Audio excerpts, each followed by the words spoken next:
2022 ඒ කොටසේ 23 වෙනි ප්‍රශ්නය. නිවැරදි ප්‍රකාශය යටින් ඉරක් අඳින්න තියෙන්නේ. මූල 3 ධන මූල 12යි යගිය. පළවෙනි උත්තරේ තියෙන 5ට අඩු වේ. දෙවෙනි උත්තරේ 5ට සමාන වේ.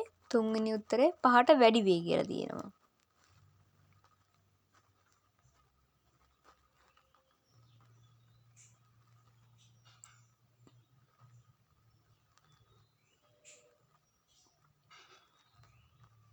මේකේ මොකක්ද උත්තරය කියලා යටින් ඉරක් අඳින්න තමයි තියෙන්නේ.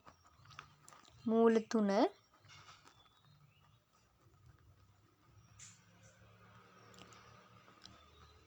ධන මූල 12නේ. මූල 12 ලියන්න පුළුවන් 4 වරක් 3 මූලේ. මෙතන මූල 3 ඒ විදිහටම ලියාගත්තා. 4 වර්ගමූල 2යිනේ. 2යි මූල 3යි.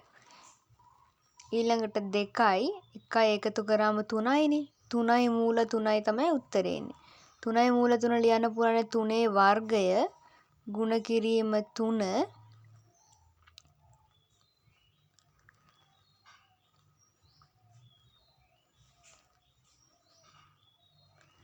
ඒකේ වර්ගමූල කියලා ලියන්න පුළුවන්නේ. ඊළඟට 3 වරක් 3 9යි 9 වරක් 3 27යි. 27ේ මූලනේ.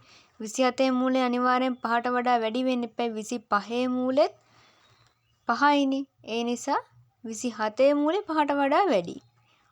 උත්තරේ එන්නේ 3 වෙනි එක.